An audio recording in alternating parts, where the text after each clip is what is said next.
There hasn't been a ton of attention on Nolan Hickman ahead of the NBA draft, but he has plenty to offer clubs at the next level.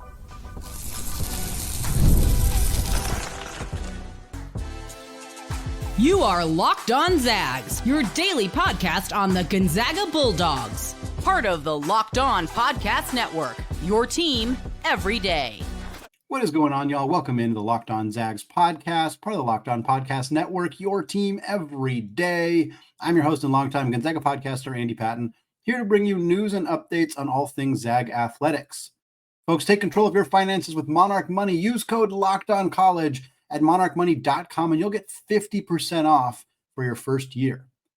Well, it's another NBA draft preview here on Locked On Zags. 4 of them coming your way. We've already done the first 2 on Caliph Battle and Ryan Nembhard. Still got Ben Gregg to go, but today we are talking about 4-year senior Nolan Hickman, talking about his history, his performance last year, his postseason performances at the Portsmouth Invitational. We're going to talk about his strengths and weaknesses, project where he might go in the draft or what we think is going to happen to his post-playing career. We'll talk about all of that towards the end of the show.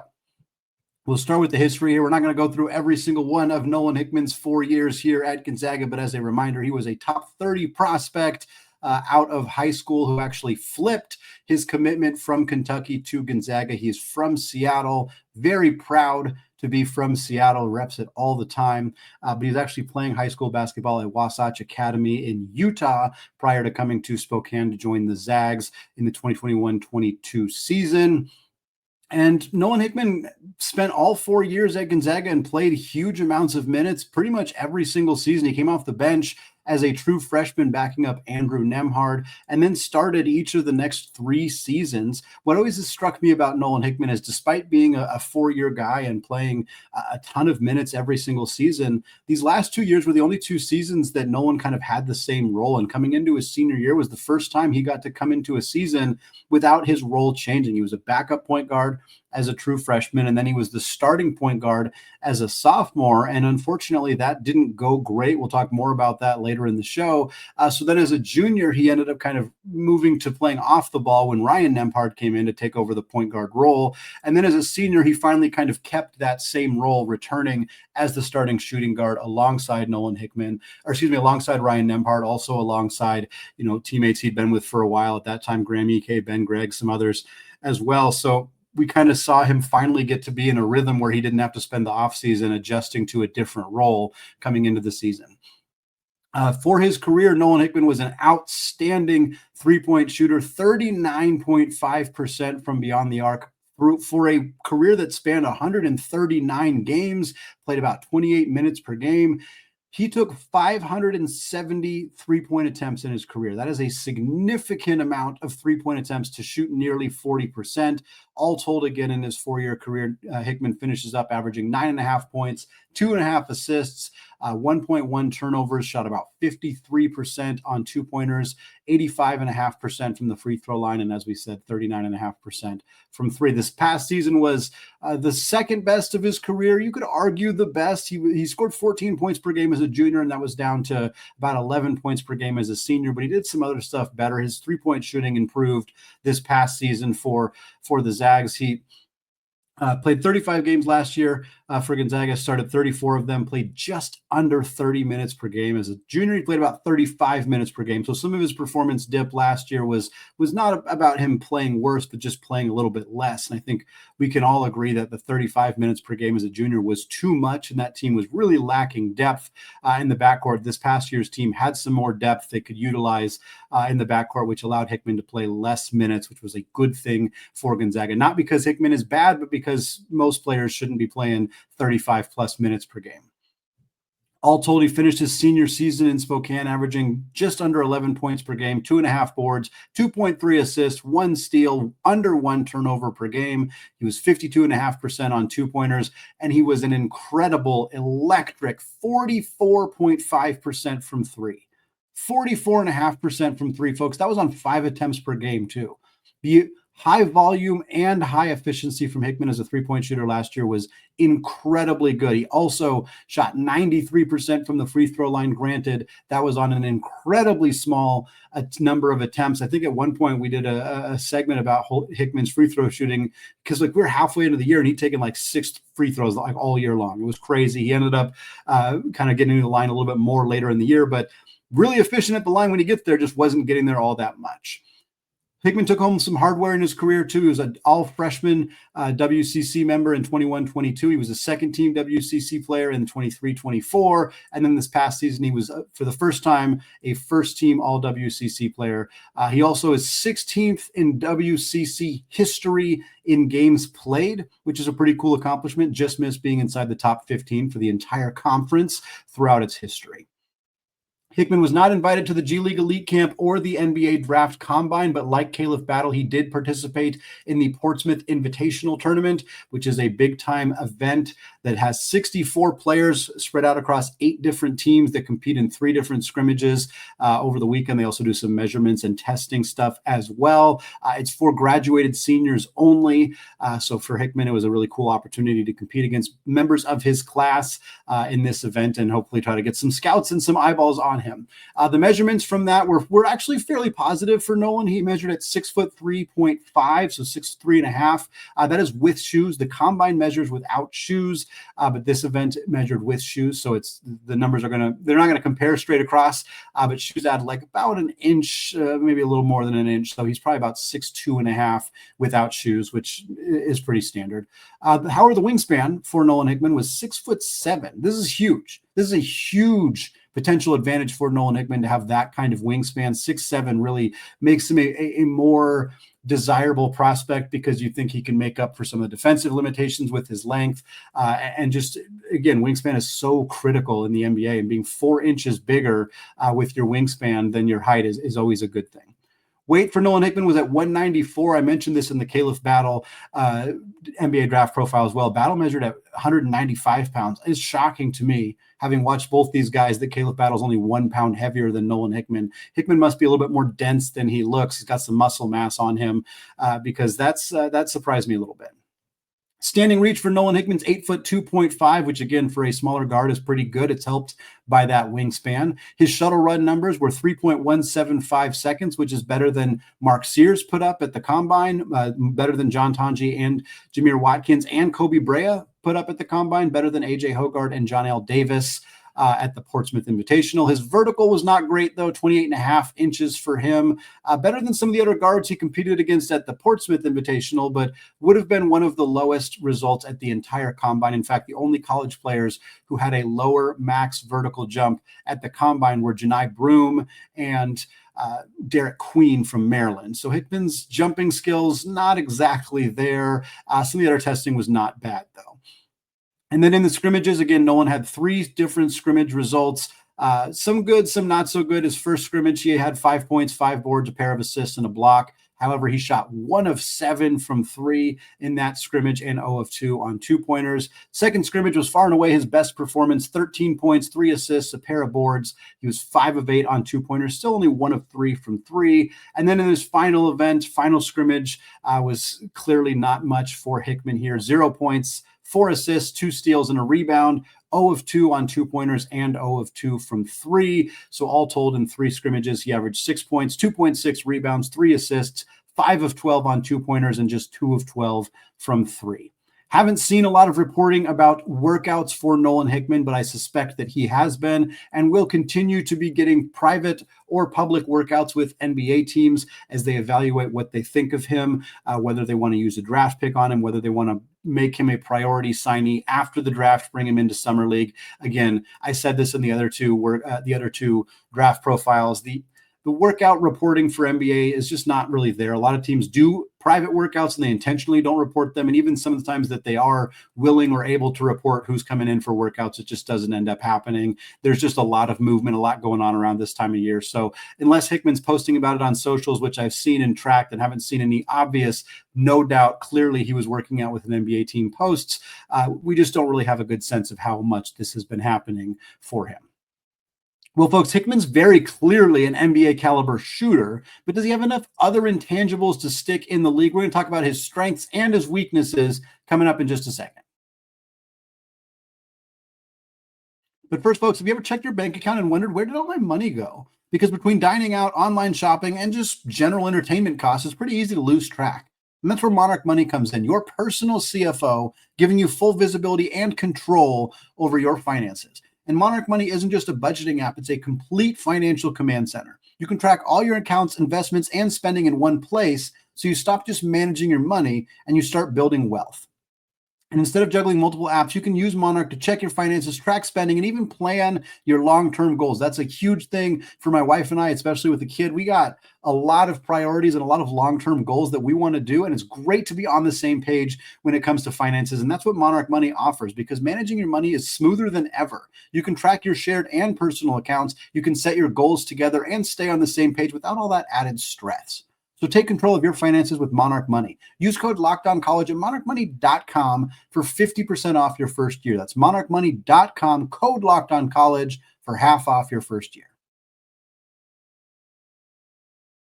All right, folks, segment 2, still Andy Patton, still Locked On Zags podcast, still going through our Nolan Hickman NBA draft profile. We talked about his history, his career at Gonzaga, 4 years in Spokane with the Zags. We talked about his performance at the Portsmouth Invitational tournament. Now I want to talk about his strengths and weaknesses as they pertain to the modern NBA.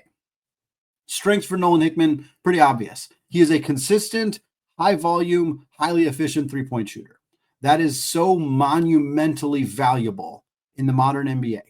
To not only be a consistent three-point shooter, but to do it at a high clip while being efficient. I mean, obviously he has his bad games and things like that, but for the most part, Nolan Hickman was a reliable catch and shoot specialist from beyond the arc.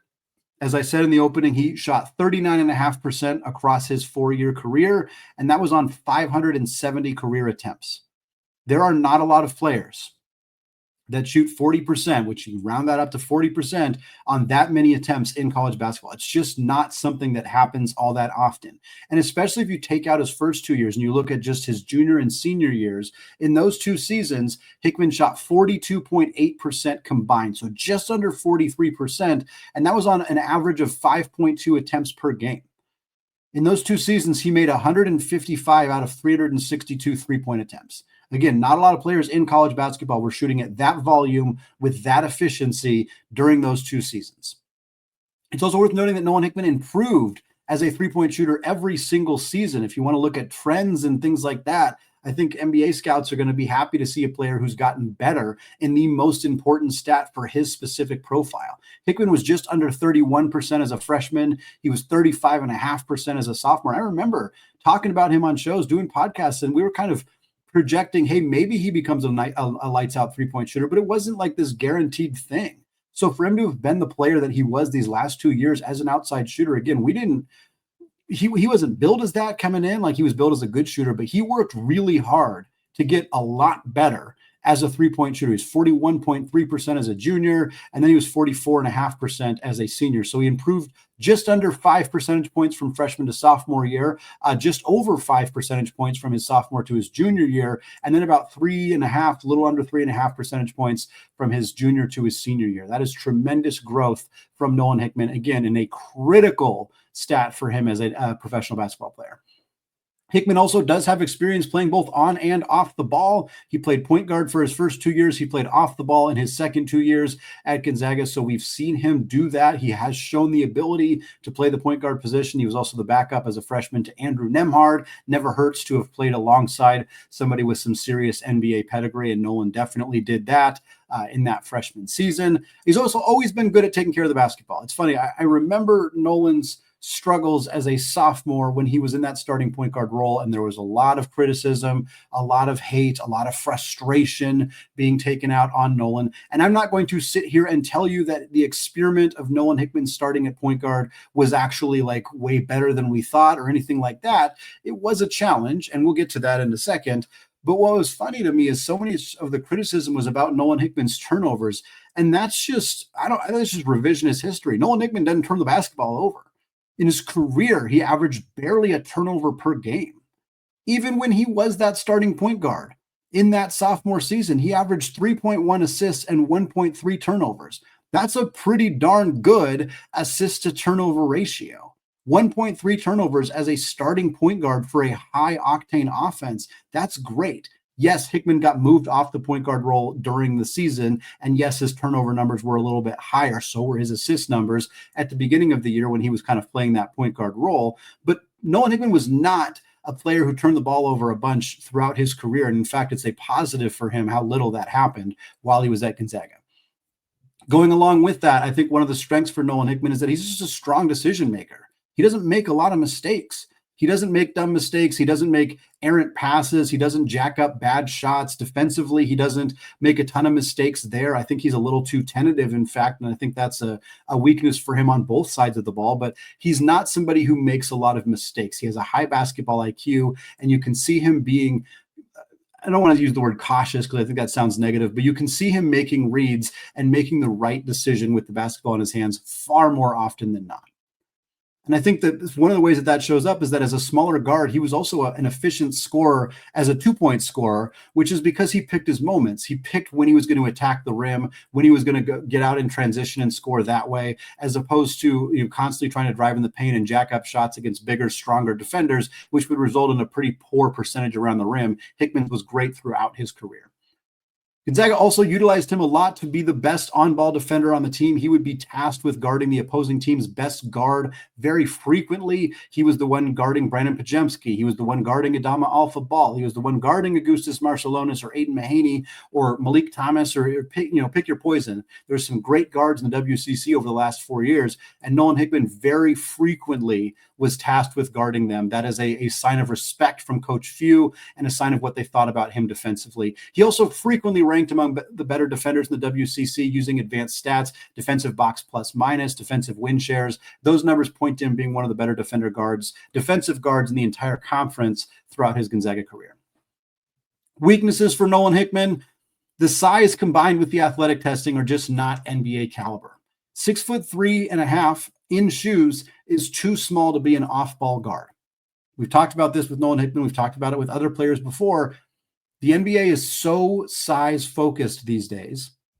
Most of the teams have point guards who are 6'4" or taller. So being an off-ball guard who's under that size is extremely rare. I frequently bring up CJ McCollum because he is basically the only one in the NBA who's playing a significant role. It is extremely rare to be that size and be an off-ball scorer in the NBA.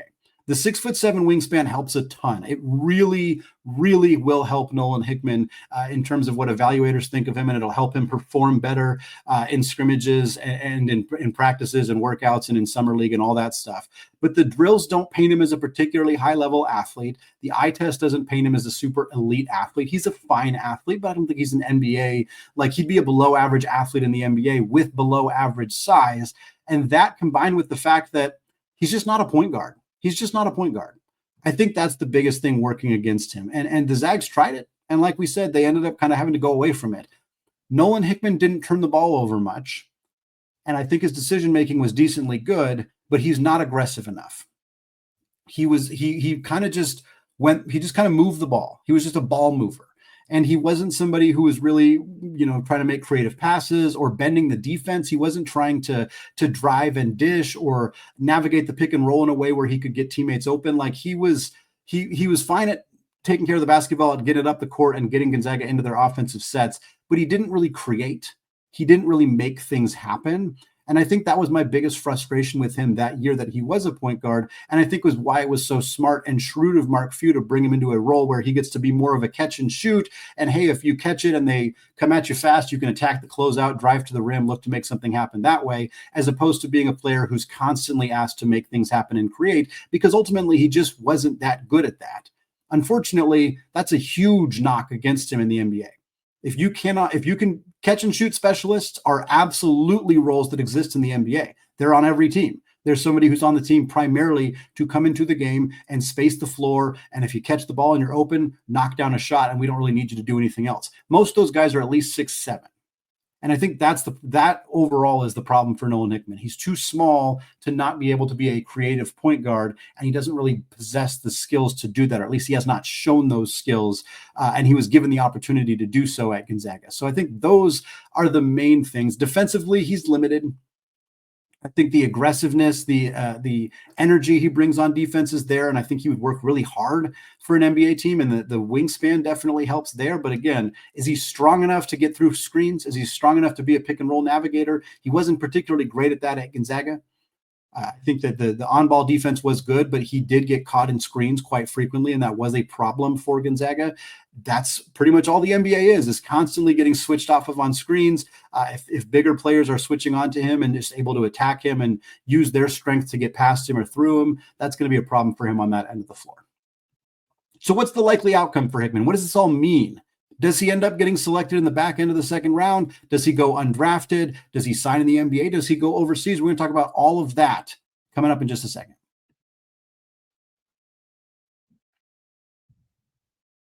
All right, folks. Segment 3, still Andy Patton, still Locked On Zags podcast. Closing out the show with the rest of our Nolan Hickman NBA draft preview. Again, part 3 of 4 with these, as we've already talked Caleb Battle and Ryan Nembhard, and we will talk Ben Gregg one more time between now and the draft a week from today. But today is all about Nolan Hickman. We've talked his history, his profile, his strengths, his weaknesses as an NBA prospect. Now we're going to talk about the range for him as a draft prospect, some fits for him as a team fits for him, and then his most likely outcomes. So the reality of the situation for Nolan Hickman is fairly simple. I have read as many mock drafts as I can get my hands on. That's a throwback to when you got your hands on mock drafts and didn't just look at them on your computer screen. Regardless, I haven't seen him on any of them. He's not showing up on mock drafts. He is not projected by pretty much anybody to be among the 59 players selected in the 2025 NBA draft.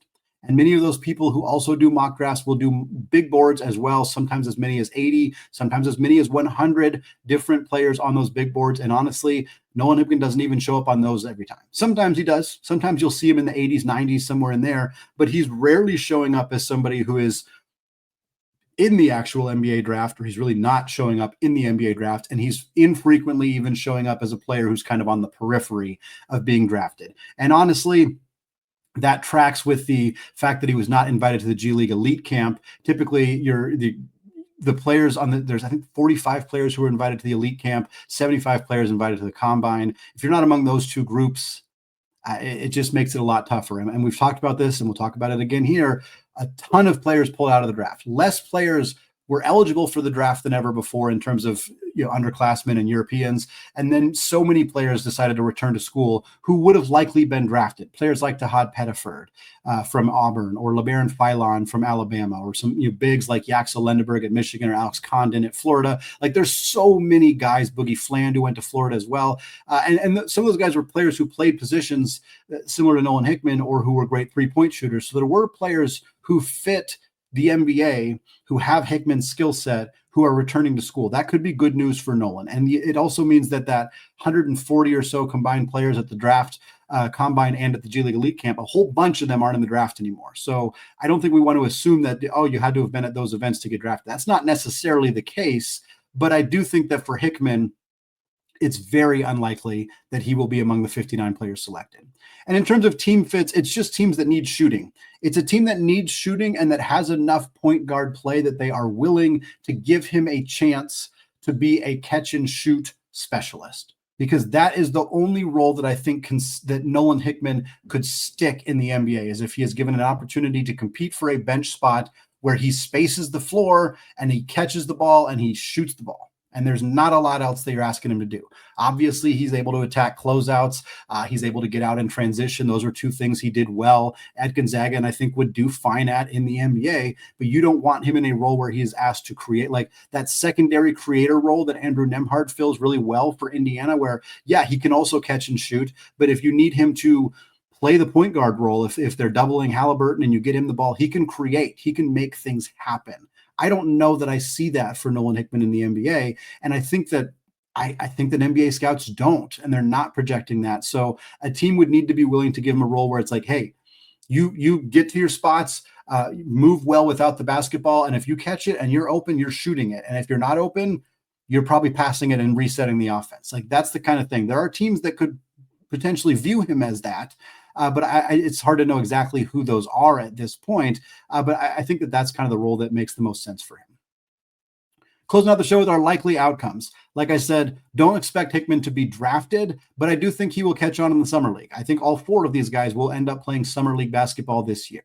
I don't think Hickman's a guy who doesn't get drafted, but then immediately gets called and offered a 2-way contract or an Exhibit 10 contract. Like, I could see that for sure with Nembhard if he goes undrafted, although I think he will get picked. We saw that with like Drew Timme and some other guys who like just missed getting drafted, but then end up signing right away. I think Hickman will maybe get signed the day of the second round, which is June 26th, a week from tomorrow. I think that's possible, but I think it's more likely that eventually we find out, oh, Nolan Hickman was brought into, he's going to play for the Chicago Bulls in summer league. And it's just kind of like he's one of the players that they added. And then he'll get a chance in summer league if he looks good in summer league, which for him is knocking down those open shots and either showing more creation skills on the ball or just more defensive versatility and ability to navigate screens than maybe we expect him to. If he does that, I could see him getting a training camp invite. Usually those are called Exhibit 10 deals. You get invited to training camp, you get a very real chance to compete for an actual spot on the NBA roster. I think ultimately, though, Nolan Hickman's future is either in the G League, likely not as a 2-way player. I think that would be a best case scenario for Nolan Hickman, but unfortunately, I think it's a fairly unlikely one.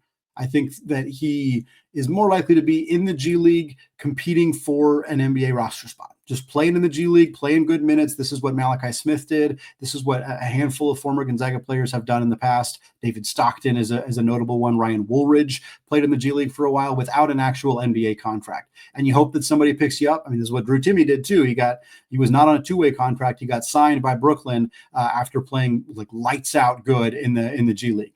That's what I think happens to Nolan Hickman. The other alternative here is he goes overseas. And I think a good example, we already used Malachi Smith, who I think is a somewhat similar player to Nolan Hickman, as a good 3-point shooter who's a smaller guard who doesn't really have point guard skills. Malachi Smith has played in the G League the last couple of years, but has not really gotten all that close to being on an NBA roster. The other example for Nolan Hickman is Rasir Bolton. Similar player. Bolton had a little bit more on-ball experience than Malachi Smith, which so does Hickman, but he's a great 3-point shooter at his size at 6'3". Rasir Bolton's playing overseas. He's playing great. Been making a lot of headlines for his performance over in Europe, but he's not in the NBA. Didn't really sniff the NBA. Could certainly be playing in the G League, but is opting to play overseas. So it kind of depends on what Hickman wants. But when you look at Smith and when you look at Bolton, you kind of see what the result looks like for a player like Hickman. Again, none of these 3 guys are exactly the same, but they all are the same archetype in the sense of being undersized 2 guards who are good 3-point shooters. Those guys aren't really making the league. And I think Smith and Bolton are examples of that. And I think ultimately Hickman will be a follow-up example of that as well. It's going to wrap it up for me today here on the Locked On Zags podcast. Folks, thank you so much for making the show your first listen or your first watch of the day. As a reminder, go hit that subscribe button on YouTube if you have not done so yet. If you're watching on YouTube right now, it's a little bell. Just go hit it. Really appreciate it. We're trying to get to 3,500 subscribers. I really appreciate you helping me out. Plus, then you get notified every time there's a new show in your feed for you to come check out.